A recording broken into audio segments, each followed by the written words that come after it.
the dungeon of rap. Fake MCs don't make it back.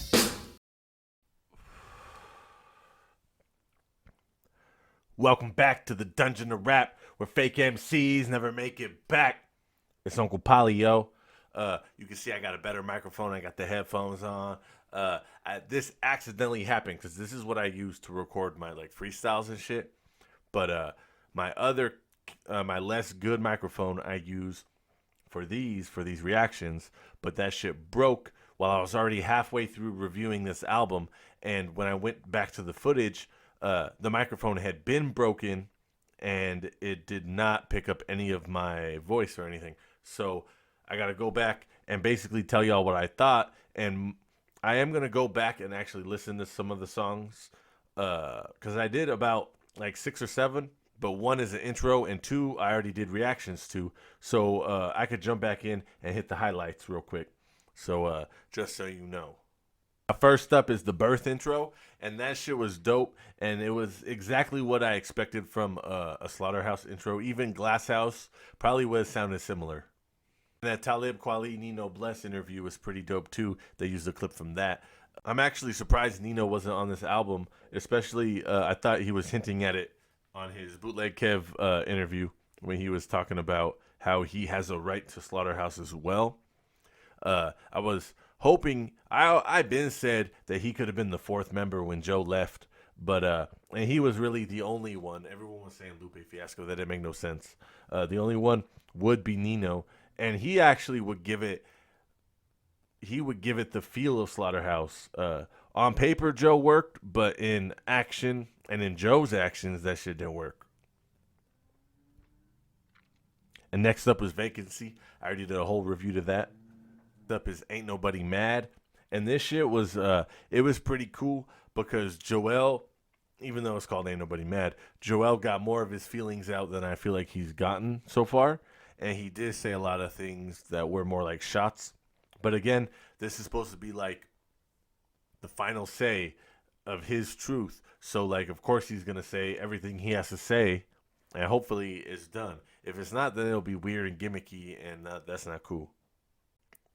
And this song actually feels like it's weird because it feels like it's a rebuttal to Joe Budden on that live when he was talking all that shit and the shit that he was saying.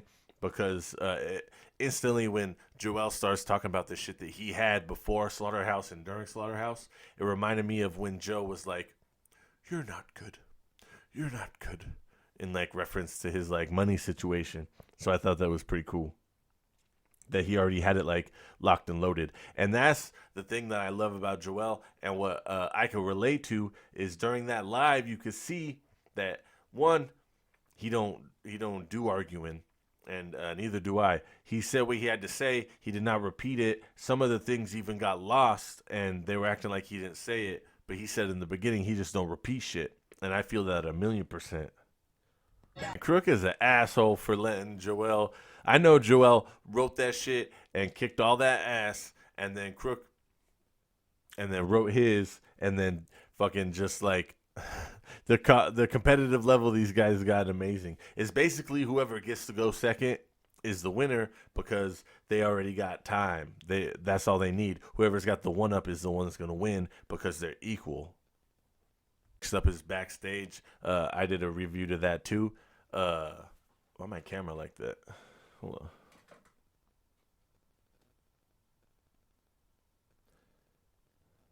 Actually, maybe it do look better like that. Nah, never mind. What was I saying? Oh, Backstage. I already did a review to it. Go check that shit out if you haven't. But Crook's verse on that, in my opinion, could be verse of the year. The only person I see beating it is Johnny P's Caddy's verse from J. Cole.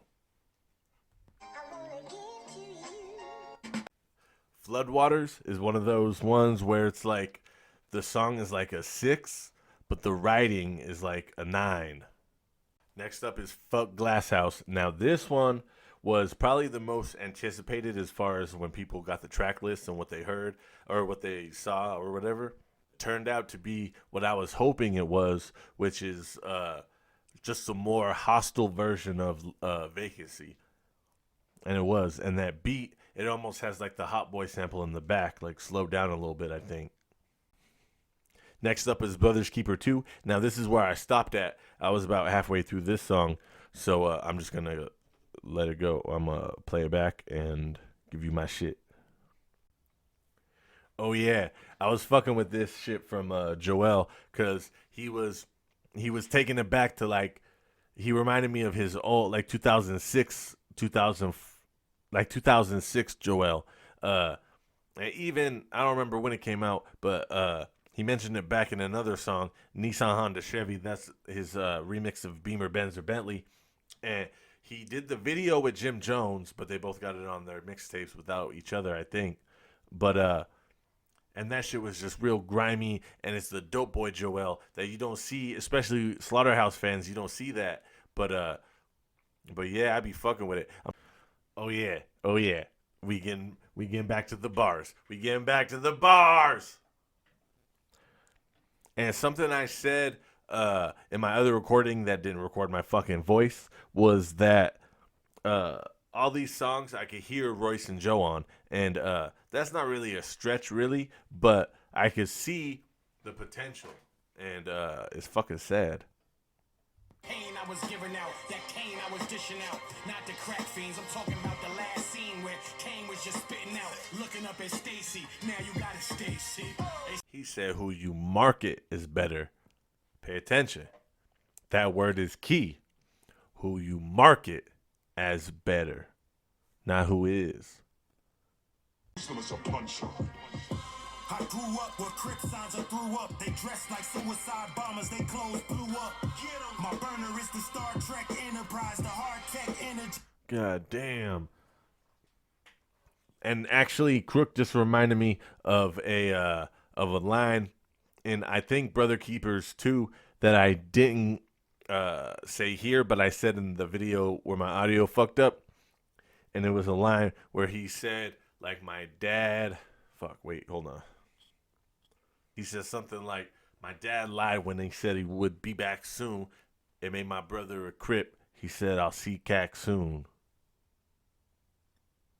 I think. Passing hoes round the circle. No, one main bitch that a Merco. Ass is smashing a purple turbo Porsche going berserko. Your body drop while I'm knocking out some features. Going dumb in the booth like niggas dropping out of English after socking out the teacher. I crocodile my sneakers, I'm flipping. He said going dumb, like drop it out of English, out of socking out a teacher. Blastmaster Chris shit, this is my philosophy. Hey, shout out to KRS-One. Dang. That was dope. He said, you said you were down to ride, but you just coast. Like you weren't really riding. You was just riding until it slowed down, and then you was out. Next up is Coastin', featuring Track Sandera. Now, that's probably just somebody else on the hook. So, let's see. Dang, he really going in at Joe right now. And Joe's going to be like, this is a diss song, but it's just facts. I mean, facts could be a diss, and it is a diss, but it's like, it should be more of a wake-up call. Stop being an asshole. He said he got 3 Slaughterhouse tattoos. Do everybody got one on the hand? I feel like maybe. And he said he had something for Lupe. Dang, he said he had some bars for Lupe. I fuck with that. I fuck with that. I wonder what Royce is gonna say. I feel like he's gonna be like, why didn't you spit him? He's gonna do a little weird passive aggressive thing he's been doing lately. Now, it seems like Vacancy was literally only made to introduce the situation, because I would have done Backstage first and then Coastin', because Backstage is a good opener and Coastin' is a lot more aggression and emotion.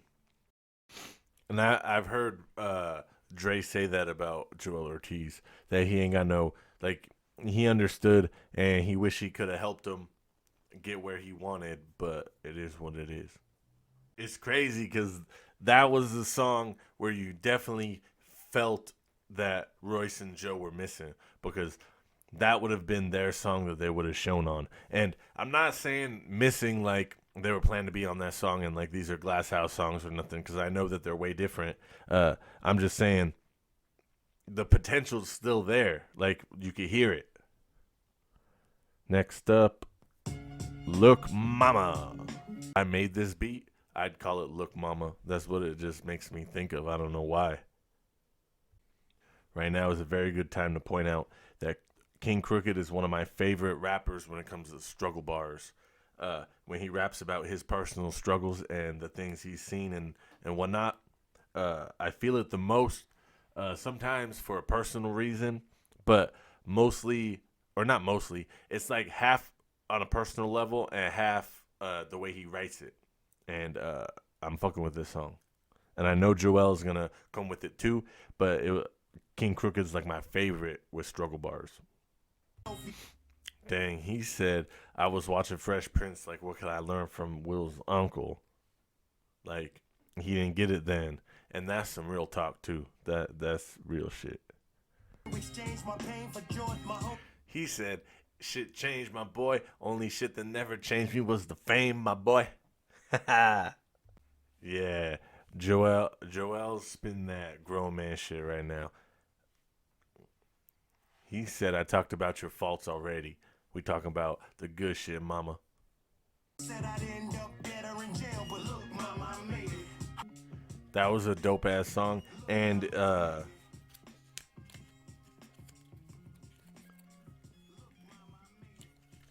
was a dope ass song, man. It really added a little more to this album. A little more substance. Next up is Sorry. Sorry. I think it's the last song too. Yeah, last song. We had that studio energy you could bounce off. My nigga finish a clip, I let a round off. Listen to us, then listen to them. Man, it's nothing like that studio energy. When you in the studio with somebody and you just feel the connection, and it's like it's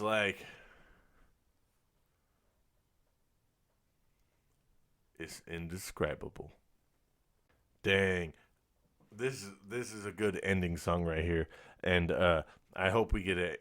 Like, I hope this is the last video. I feel like that's kind of a no-brainer that's going to be like that. But let's see. He said, conspiracy theorists fueled the rumors. Slaughterhouse faked they death and moved to Cuba. That's fucking dope. That reminds me of, like, some bars I be spitting. He said we had Yeezy in the Hammer Dance video, which I don't think I actually ever watched that, so oops. Dang, he said he's sorry that if you have a Slaughterhouse thing and you'll never get every person on it. That's crazy. I wonder what member he's talking about that's such an asshole that wouldn't sign somebody's shit.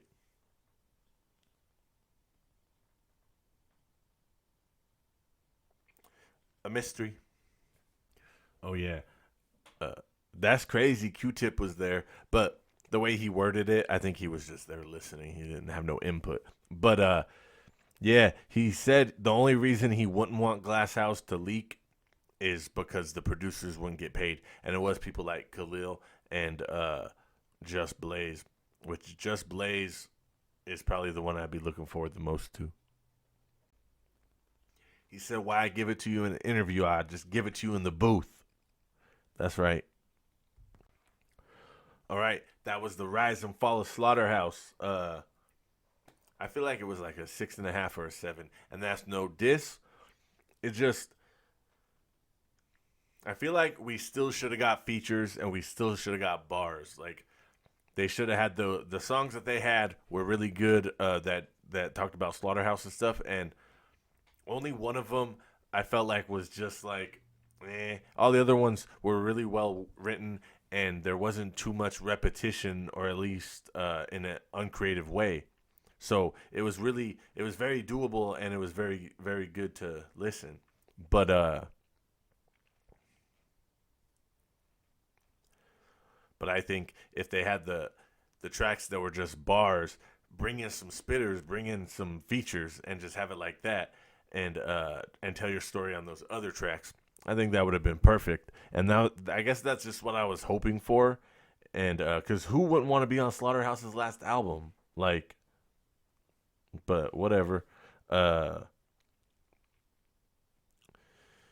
If you want me to do any other reviews, first get those fucking views up, because I think Tana Talk 4, let me go see. Hold on. Yeah, my Tana Talk 4 review got 8 views. So unless I get these views up on this shit, I'm not going to be doing all this like that. If I find an easier way to do it, that's one thing. But let me know any songs or videos below, preferably freestyles you want me to go check out. If there's any beats you want me to fuck up, comment down below.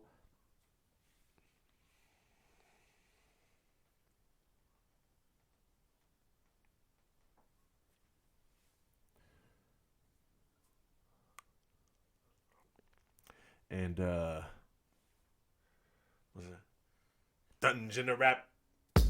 Yo, it's the Dungeon of Rap. Fake MCs don't make it back.